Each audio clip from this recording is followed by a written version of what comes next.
Hey boys and girls, Badday Gaming here on YouTube, coming to you with a level 45 update for the Dragonknight Tanking.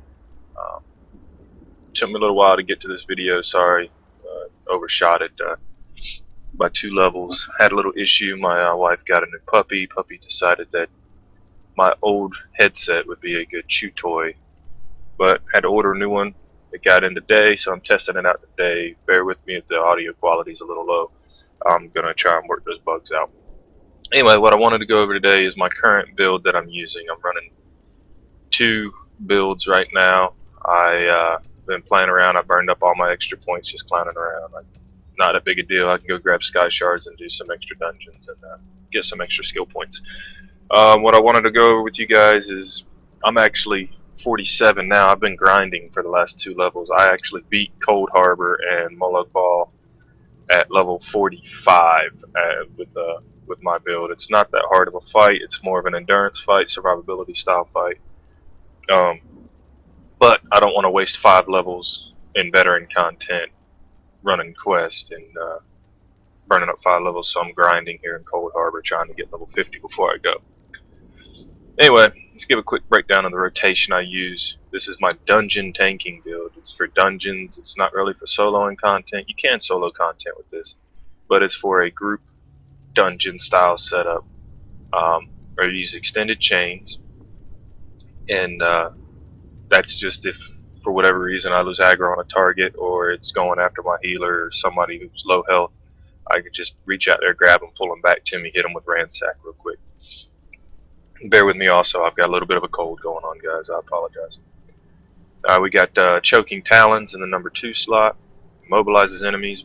It's great. Deals a little bit of damage, which helps you hold aggro, but it reduces their damage by 17%, which isn't significant. But when you get into some of these higher level dungeons, where mobs can 1- and 2-shot you, even as a tank, any damage mitigation you can do is great. Green Dragon Blood, like I've said from the beginning, I love Green Dragon Blood, especially with the ultimate that we're using. We don't need the coagulated blood, so we'll just go with Green Dragon Blood. Restores 33% of your missing health, so it's kind of a little secret, you know, not really a secret, but you got to kind of find that nice happy area where you're not getting too low on health, but you're getting the most out of this skill. So you don't want to just spam it just because you got hit. But I usually use the 30 to 50% range. If I'm between 30% health and 50% health, I'll go ahead and cast this because you don't want to get too low. But it increases health generation by 40%, stamina regeneration by 30% for 20 seconds. So it's significant. Also, when we get into passives later, it increases my healing through a passive. Alright, Draw Essence. It absorbs 69 health from each nearby enemy. After 2.5 seconds, deals 130 magic damage to nearby enemies, restoring 20% of the damage as magicka. It's pretty good. There's a little self-heal. If you get a bunch of ads around you, you can just go ahead and pop that and take some pressure off your healer. Also, it does significant damage to help you hold aggro in a crowd. Not a whole lot of AoE taunts. Actually, no AoE taunts in this game, so it's hard to hold aggro AoE-wise. This helps a little bit. Plus, it restores magicka where you're in a big enough group. It's pretty cool. It doesn't cost you a dime to cast it. You can just sit there and spam it until everything dies. Ransack, of course, deals 200 damage, reduces target armor by 43% and increases player armor by 564 for 12 seconds, and taunts the target for 15 seconds. That taunting the target is all we care about, really. We don't get the whole benefit from the ransack or the armor because most of the time my armor is overcharged because I wear 7 pieces of heavy armor. Right now, though, my armor is not overcharged, just because I haven't upgraded a lot of my stuff. I'm just grinding right now. And corrosive armor caps incoming damage at 3% of max health for 12 seconds, while nearby enemies take 39 flame damage every 1 second, reducing weapon damage of nearby enemies by 40%. It's amazing as far as keeping yourself alive as a tank. The more pressure you can take off of your healer to have to heal you, the better off you're going to do in that dungeon or that raid, whatever you want to call it. I do have Stone Fist. I never morphed it. I just use it as a filler sometimes before I had draw essence. Alright, let's go in. I'll roll two-handed as well. This is a little quirky setup that I have right now. It's good for just one mob, single mobs, and a little bit of AoE is what I'm using while I'm grinding. I'll just go over it real quick. Fiery Breath, I just put points in that. I'm just using it for grinding. Same thing with Brawler. Still have Draw Essence on there. If I get a big crowd, I like to be able to heal myself up. Reverse Slash, playing around with that, kind of like it. And Green Dragon Blood, and I use the Standard of Might, the morph version of the Dragonknight standard here. I did put points into all three ultimates. They're all three fun to play around with. Like I said, just do what you do. That's the great thing about this game, is you get to play however you want to play, and it's still fun. Main weapon class obviously is one-handed shield. I only used a two-hander, just clowning around and trying to grind levels right now. So we get in here to our, well, first actually let me come up here to passes. Gonna end up maxing out Ardent Flame passes just because when I'm running two-hander, that gives me a bunch of extra damage, which I like. You get Kindling, which applies 66% more on your burn damage, and Warmth, which causes the Ardent Flame abilities to snare, which is handy. Searing Heat increases damage by 3%, the duration of 2% of Fiery Breath, Searing Strike, and Dragonknight Standard. I use two of those when I'm doing my DPS rotation. That's the morph version Dragonknight Standard, and there's Fiery Breath. And then Whirlwind Flame increases damage of fire area effect abilities by 3%. That's AoE. That's AoE. So like I said, why not put points in it? It benefits me. Of course, Draconic Power, we're going to max all those out, which, as you see, it's 50. All these are maxed out because they are our tanking passes, block an additional 10% damage right off the top. Increase healing received by 12% when a dragon ability is active. That would be our Green Dragon Blood that is active for 20 seconds. We get increased healing by 12% just for activating that. That's great in a dungeon. Increase health regeneration by 5% for each dragon ability slotted. Go back to my tank slot. That is 1, 2, 3 Dragonknight or Draconic Power abilities slotted. So that gives us 15% more health regeneration. And then Scaled Armor increases our spell resistance by 235. So go over here. I got the Soft Cap add-on. Shows you where all the maxes are. My health recovery. Even with the passives, I'm just 1 point over the Soft Cap. Armor and everything's way down right now because I need to repair my stuff. Like I said, I've been grinding and I haven't really been paying attention to it. So after I cut this video, I'm going to go out and repair it. But with everything up, I think I'm like 20 points short of overcharging this. Spell resistance, I'm overcharged by 55 points. That has to do with some passives and stuff that I have in there too. Also the Draconic Power passive. Spell damage, probably never get up to that. Magicka health and stamina, you see I'm not close to capping on any of those yet. I'm still running the 3-to-1 ratio with 3 points to health, 2 points to stamina, and 1 point to Magicka. And I just gotta bring up my stamina pool here by 2 points, which is pretty much, I'll end up with 1 extra point in health when it's level 50. That's it. Still running the boon of the Atronach, which gives me Magicka regeneration. I like that. It just lets me do Green Dragon Blood more and Talons and stuff like that. So anyway, back to our skills. Don't mean to jump all over the place on you guys here. Earth and Heart, showed you that. 2 points in Battle Roar, that's it.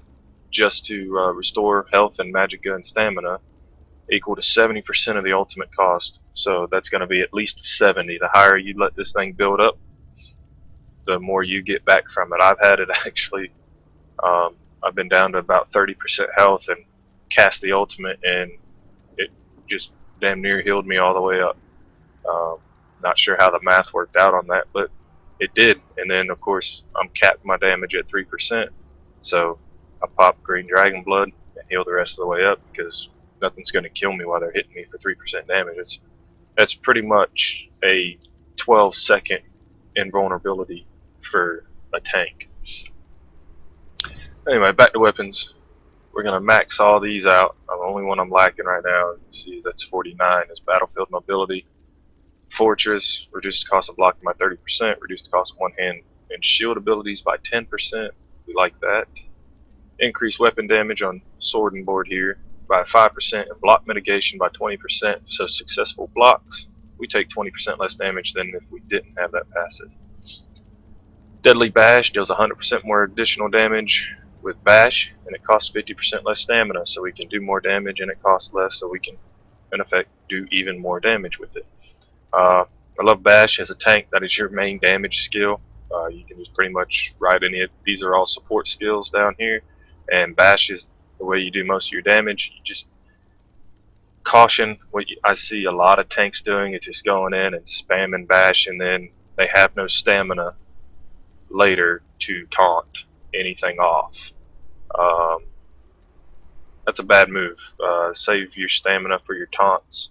Block what needs to be blocked, bash what needs to be bashed, to interrupt, stuff like that.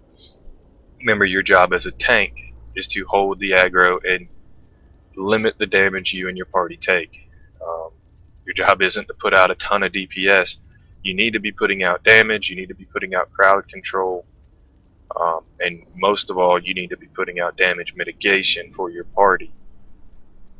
But our job isn't to go out there and spam block or spam bash, and then when we need a heavy taunt, not have any stamina left for ransack. Also, the people that like to just sit there and hold block, I've seen people where they will hit someone with ransack and then just hold block the entire fight. They just stand there in one spot with their shield up. That is not your job as a tank either.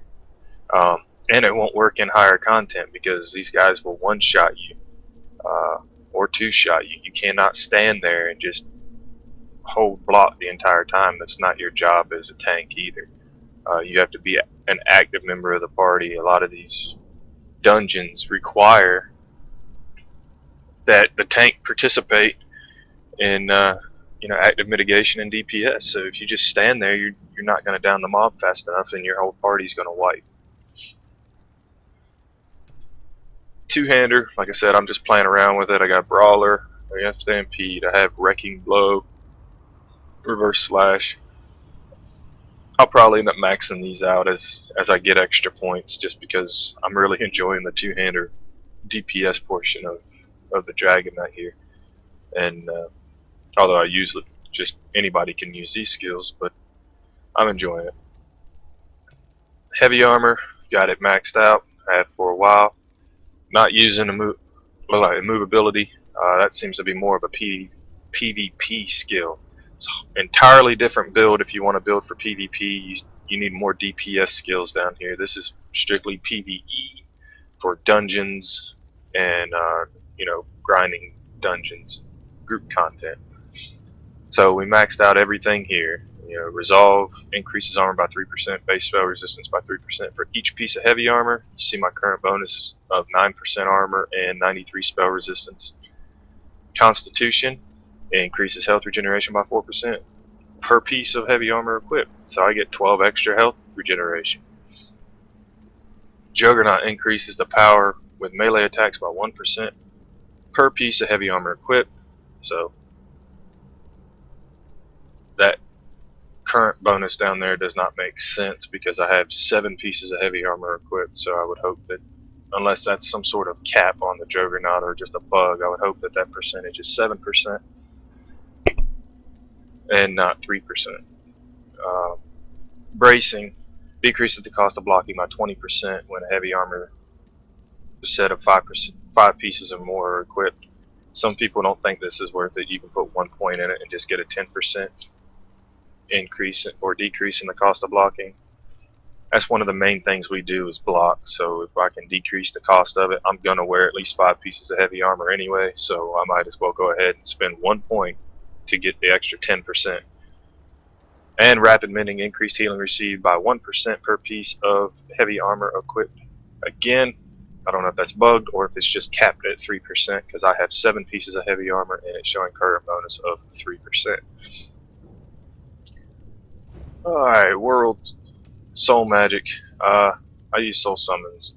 I don't plan on dying too much every hour. If I do, I have Soul Gems for that. I may put some in the Soul Lock just to help. If it comes down later and I'm dying a whole lot, I'll probably put a couple points in Soul Lock, just so if when something dies, I have a chance to recharge my Soul Gems. Fighters Guild passives right here. Like I said, I'll probably max these out just because. Right here, increased damage and spell power versus undead and Daedric enemies. I mean, that's pretty much the game revolves around zombies and Daedric enemies, so why not get more damage against them? And Banishing the Wicked, 3 ultimate when killing an undead or a Daedric enemy. Build my ultimate faster. That's my main damage mitigation, and when I'm doing DPS, that's my main AoE, so why not build it up faster? Skill Tracker, like I said, I'm going to throw that on there if I do PvP, just to do extra damage to werewolves. You know, I already get extra damage to vampires, why not get extra damage to werewolves? And then the bounty quest, as I understand it, later on in the game, that's just a way to get extra items and get extra gold. Mages Guild, I'm leveling it up, but I only put a point into Persuasive Will because I'm not a caster. Undaunted, you can see nothing. The only thing would be Inner Fire as an AoE taunt, but I'm doing alright without it. No points in any of the PvP branches. I just don't PvP that much. I might do that later once I hit higher content. Redguard skills, passive skills. Again, like I said in a previous video, you chose a race for a reason, unless you thought it just looked cool. But anyway, each race has its own passive skills. You might as well max them out. I wanted to be a tank, so I chose Redguard because they have pretty cool tank passives. One-handed shield, I get increased experience. Doesn't matter anymore because it's maxed out, but it was cool to have while leveling. Vigor increases max stamina by 9%. Like I said, I love stamina. It allows me to block, allows me to bash, and it allows me to taunt. The more I can get, the better. Oh, excuse me, this is stamina recovery. Conditioning is max stamina by 10%. Either way, both of those are, yep, right there. My equipment is heavily damaged. I know. Conditioning increases max stamina by 10%, and then Adrenaline Rush restores stamina by 27 when damaging an enemy with a melee attack. I'm going to be doing that anyway. Why not get a little bit of extra stamina for it every 3 seconds? Crafting skills. If you guys watched any of my videos, you know it's blacksmithing. Just as many points as you can squeeze in there, just to keep your own gear up. And woodworking. Same thing, as many points as you can squeeze in. A change that I did make from the last video was keen eye, looking for ore. Last video I told you guys that if you run along a cliff you will find ore, which is true, but I think the game is actually set up to where you don't see it sometimes. It does not appear unless you have the keen eye upgraded, because I was looking for ore and ran right past it, stuck a point in the keen eye, and there were 3 right around me.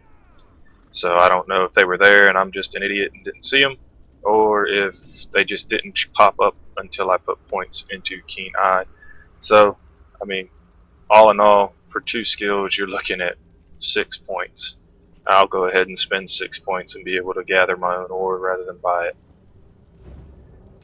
Alright, that's it. Rotation wise, it's pretty simple here. You want to jump in, hit them with ransack, and then you just control the fight with your other skills and hold the taunt. Don't jump in and spam ransack. There's no need for it. Even if the mob doesn't attack you immediately, just give it a second, maybe a second and a half, and it'll turn and it'll reacquire you as a target. Sometimes, if they're in the act of attacking, you have to let them complete that attack before they reacquire a target. And they'll, trust me, they'll turn to you and they'll come back. But if you spam it, then you eat up all your stamina and you got nothing to block that damage that's gonna be coming for you. That's it. Like I said, I like to play around with a DPS spec right now. It's pretty fun. Just beating up on things and trying to get level 50 content. Next video will probably be veteran content, either 1 or 5. We'll see. May even go play with a sorcerer a little bit. Drop a video on that. You guys, let me know what you think in the links below or in the comment section below. And check us out, Beer and Peanuts Gaming. Like, subscribe, comment, man. And glad to be back with you guys. More videos to come. Later. Alright guys, just wanted to jump back on here and show you. I repaired my stuff. I guess I should have checked that before I started the video. But now you get to see my stats as is with my armor properly repaired. Like I said, armor is overcharged, not by much. There's no need to keep pumping it up, and spell resistance is a little higher than I like it, but hey, it reduces the damage I take. Health recovery is overcharged, and that's it. Try and get everything as close to the soft cap as I can, because anything higher than that reduces the effectiveness of some of the skills we use. Again, just wanted to throw this in at the end of the video so you guys could see it. Alright, and we'll see you guys later.